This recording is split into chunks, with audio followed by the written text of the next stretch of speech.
Hello there and welcome to our show. My name is Lou Wieland and I publish the official relocation guides on Atlanta that are distributed by the First Multiple Listing Service. The First Multiple Listing Service has almost 60,000 agents who are members and use that website pretty much every day for information about their work. They cannot conduct their business without using that website. It has information on that is essential on training, and all of the listings are on that website, so an agent needs access to that. The magazines that we publish, Atlanta Community Profiles, are on that website, and they're the only magazines that are on that website. The magazines carry that very highly recognized name on the masthead, and they are available at all the FMLS stores throughout the city for agents to access. We also put those in all of the realtor offices for agents to access to give to their clients. The website is atlantacommunityprofiles.com. The magazines are on that, along with a great deal of other information about Atlanta. I am also a commercial realtor with KW Commercial. My focus is on multifamily and land, but I can help with all other areas of commercial real estate.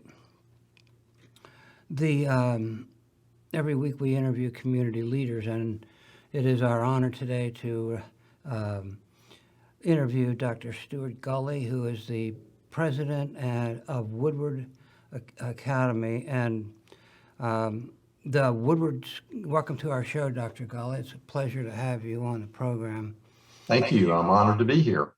The school is the oldest private school in America, dating back to 1900. And if I'm not mistaken, it's the largest private school in America. Is that right? With about 2,800 students, is that correct? Yeah, so let me just correct a few facts. They were actually the oldest in Atlanta. We were established in 1900, and then we are among the largest in the United States. The two largest independent schools are in Hawaii, and then there's Pinecrest and Fort Lauderdale, Florida, and then Woodward would be the fourth largest independent school in the United States with 2,500 students.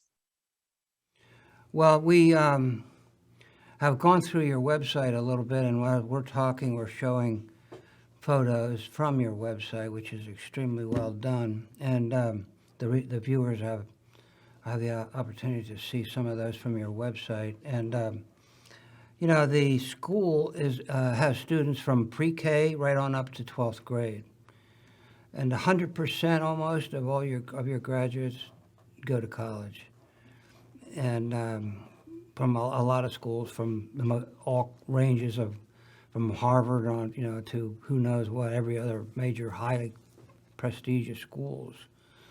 Your main campus is in College Park. You do have another campus in Johns Creek. And basically, we would highly recommend that if you go to that website to learn more about the school. Dr.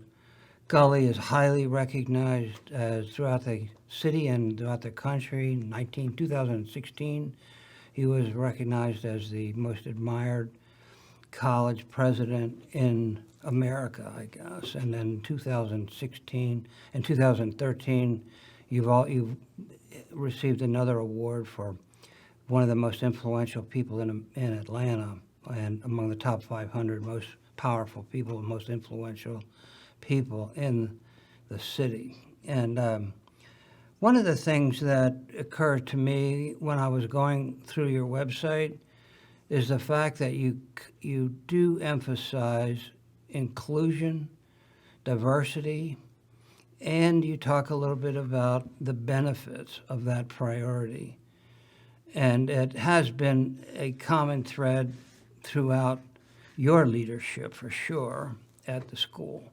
Tell us some of the reasons why you prioritize that so much and how your students have benefited from that. Sure.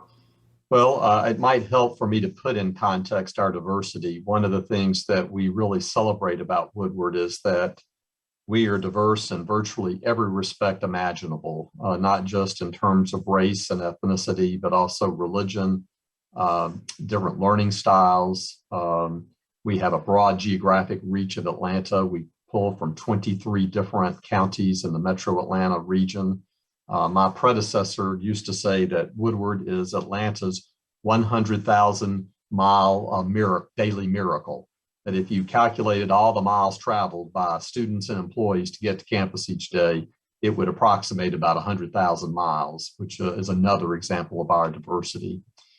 And so one of the three things that we really promote about Woodward is that we practice a deep respect for difference.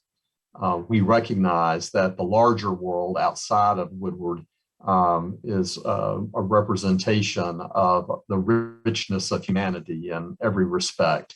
And one of the benefits that we believe that Woodward can offer for its students is the opportunity to experience and appreciate what the world is like through the lens of someone who is different from themselves.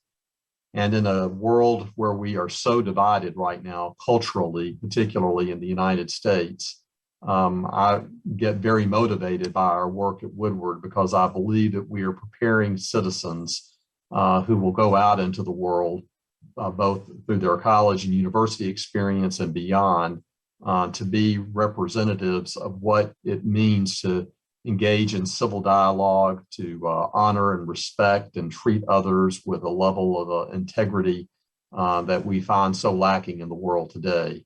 And so while we don't always do it right or well at Woodward, we are constantly striving to do it as well as we can, both inside and outside the classroom. Dr. Gulley, the world is very complicated, especially in business, and so many different perspectives on things. And basically, one of the things that I admire about your school is that you do prioritize that. And the way business is now, there is so much interdependence on each other for success. Everybody, the world is becoming more and more specialized as knowledge increases about every topic you can imagine. And how do you see that interdependence reflected in your prioritizing diversity and inclusion, and how does that benefit the world at large? Well, I think one of the things that we are observing in our culture today is the inability of people to appreciate folks who are different from themselves, not just in terms of race and ethnicity, but political perspectives. We are a very tribally focused society, it feels like right now, with an unwillingness to engage in civil dialogue and conversation with people who are different from us. And so what we try to promote at Woodward is a commitment to, in the classroom and outside the classroom, engaging our students in conversations so that we can understand the perspective of people who are different from us.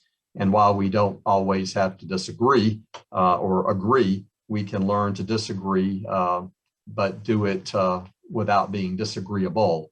And I think that when you look at what is happening in the corporate world, the need for people to understand what it's like to work on teams and to collaborate, coming out of an environment like Woodward, prepares them for that kind of work life where they will be much more successful than if they had gone to an institution that is very much like-minded with very little difference evident in the student body.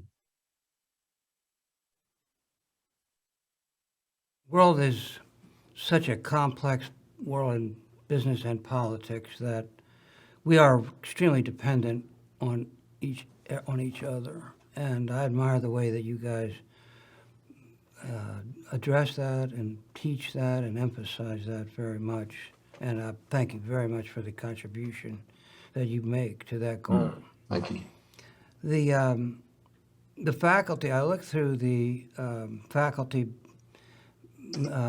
backgrounds, and you have quite an impressive group of teachers and leaders. Tell us a little bit about some of the things there that are most notable, and some of the, maybe give us an example of some of your faculty members who are particularly outstanding. Well, we have about 350 faculty who teach from pre-K through 12th grade.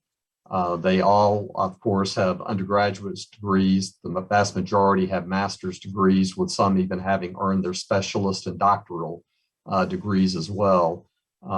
They are very proficient in their particular discipline that they teach, and are very gifted in their ability to teach a wide range of learners.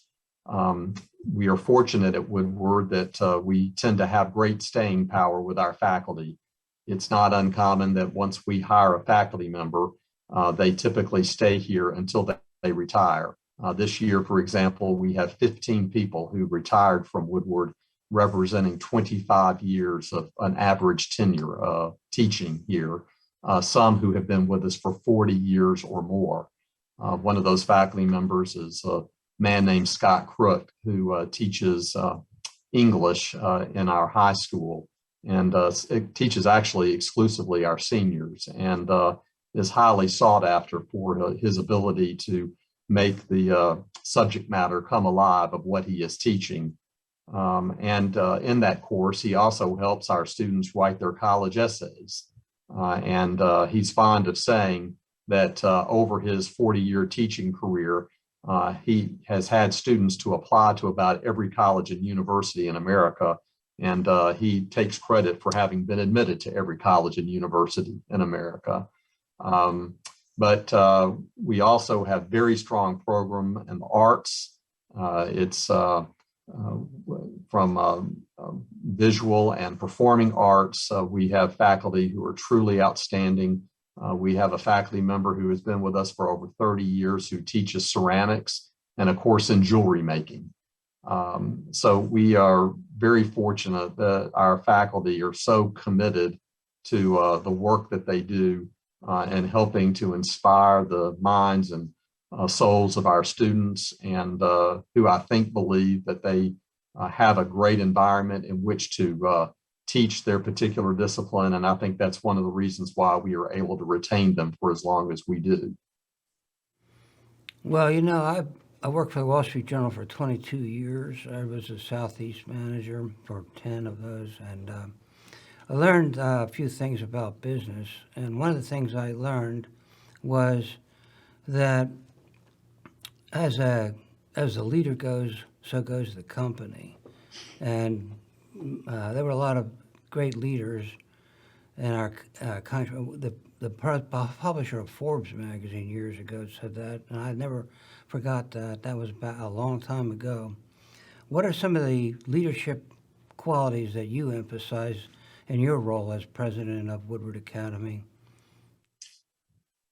Well, one of the things that I believe is important is to always be transparent, trying to be as open and public about what the issues and challenges are and how we are addressing them.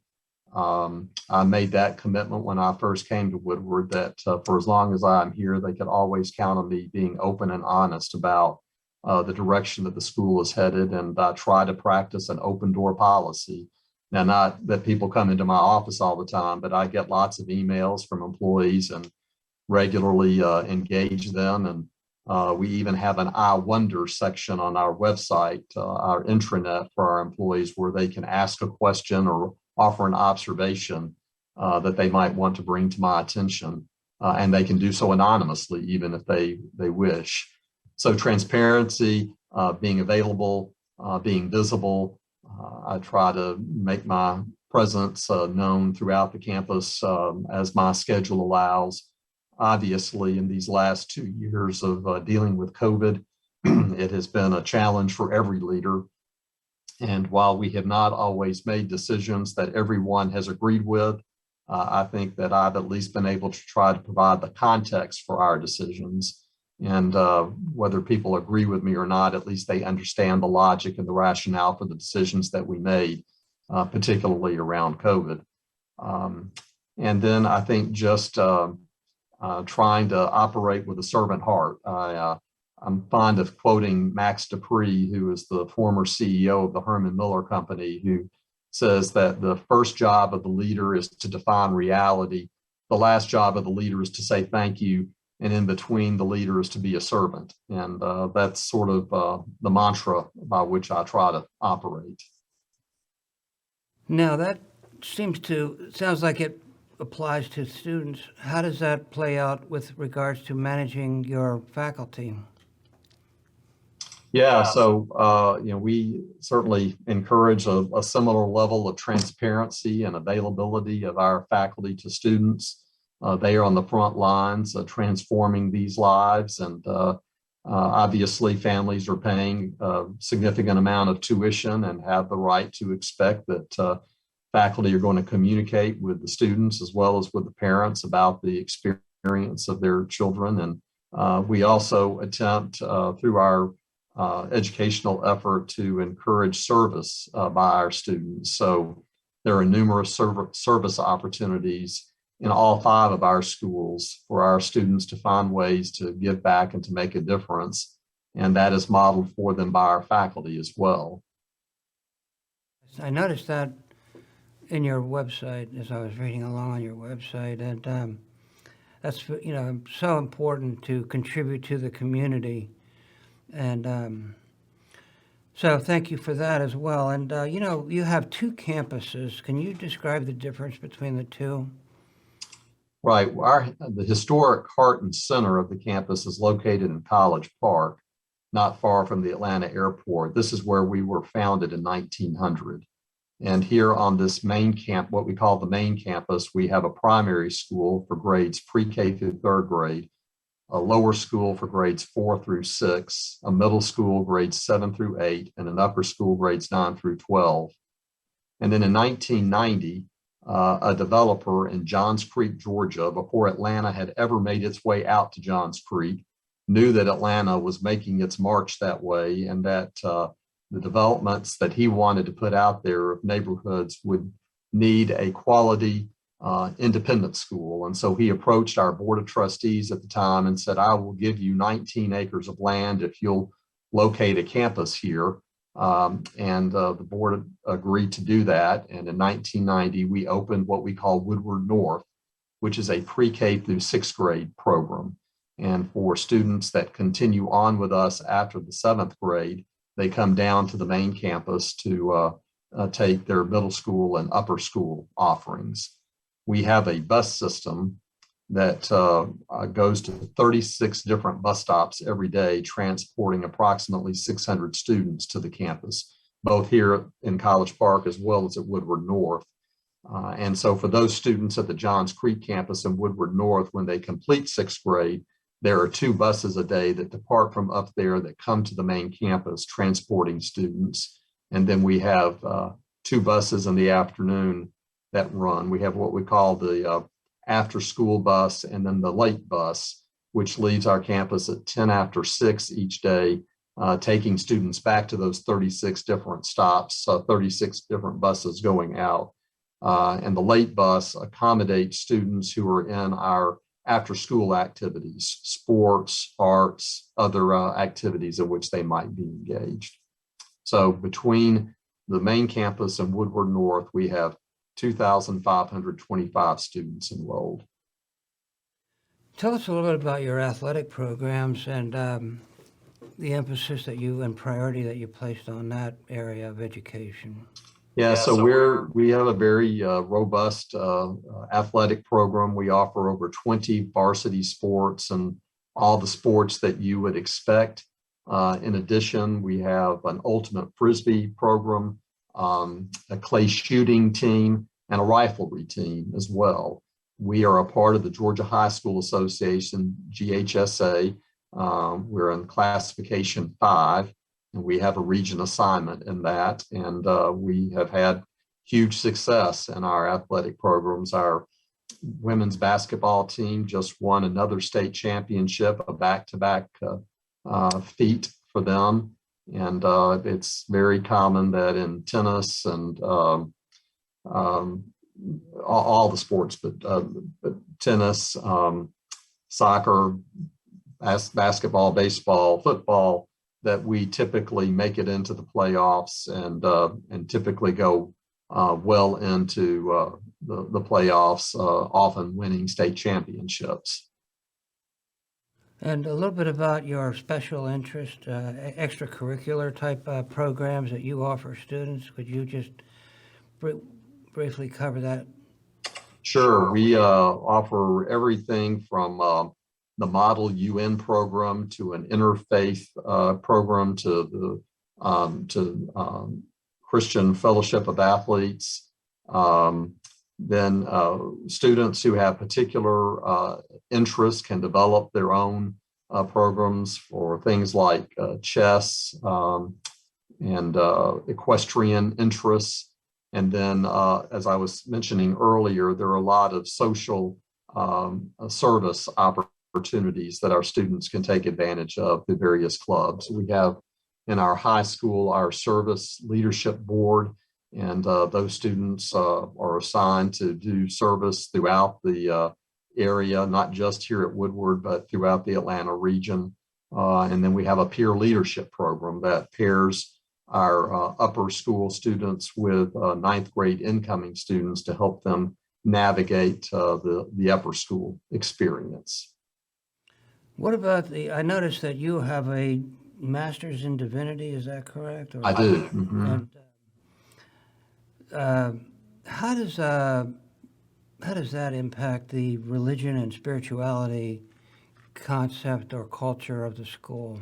Or does it, is there any particular religion inclination? Or? Yeah, so we are a non-sectarian institution, but I describe us as a faith-friendly institution. We recognize that one's spiritual development is integral to their nurture and development as an individual, and that we should provide space for people to pursue their own spiritual leanings. For example, we recognize the religious holidays or high holy days of various religions, from Christianity to Judaism to the Muslim traditions. We do have a chaplain, a full-time chaplain, who teaches courses in world religions and has a chaplain's council and interfaith council for students who are interested in learning more about religious traditions. So while this is not a required experience of our students, it is a place where students can feel that they can freely express whatever their religious backgrounds might be. What about, let me ask you this question, Doug, just to refer back to something you talked about earlier, and that was the fact that you have this extremely extensive bus program of where you bring students in from all around the metro area. How has the increased population and the traffic, all the traffic problems, the 285, 400 interchange, construction, et cetera, how has that impacted the logistics of the school? Yeah, well, I think as the area becomes more congested with traffic, our student transportation system becomes more attractive to families for the benefit of transporting their students to the campus. If they don't wish to take advantage of our bus system, we do have a number of students, particularly in the pre-pandemic days, who took MARTA to campus. We have the College Park MARTA station is about 3/4 of a mile from campus, and we run a shuttle from the College Park MARTA station to campus, both in the morning and the afternoons, for students who prefer that means of transportation. And then if students are old enough to drive and have an automobile available to them, it's not uncommon for them to find another student to ride with them so they can take advantage of the HOV lane, making their way through the downtown connector.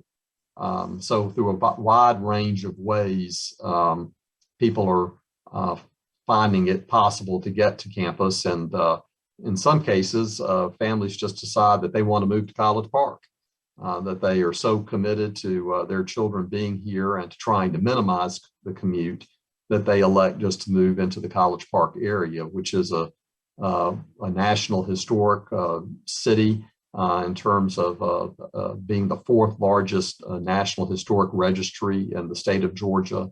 A lot of lovely older homes that have been renovated in the area. So it's a great place for people to live.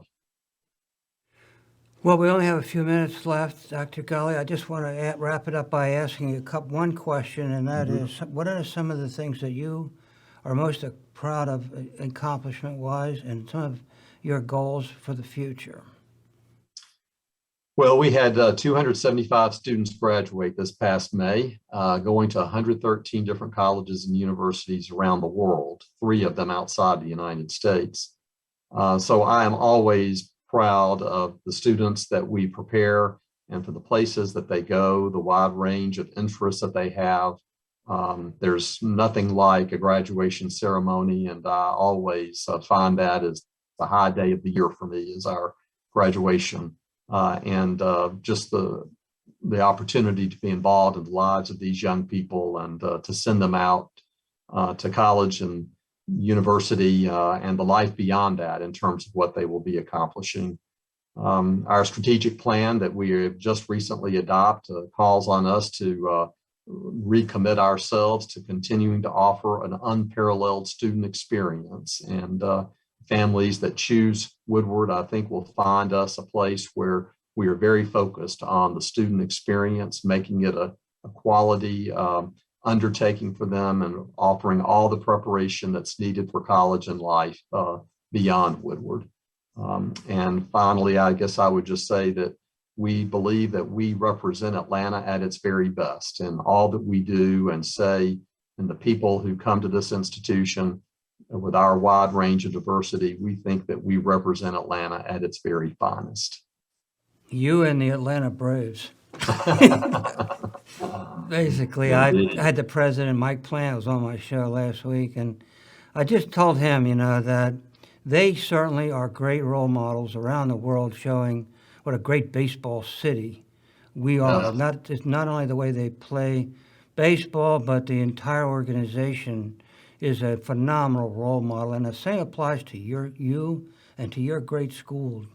And we very much appreciate the role model that you set and an example that you set around the world, because Atlanta is a highly visible and important city in the world, and it's greatly due to people like yourself, Dr. Gulley, who are outstanding role models and impact and prioritize the single most important things, it seems like today, which is inclusion and diversity, and our country is highly dependent on the success of that goal. So thank you very, very much for all you do.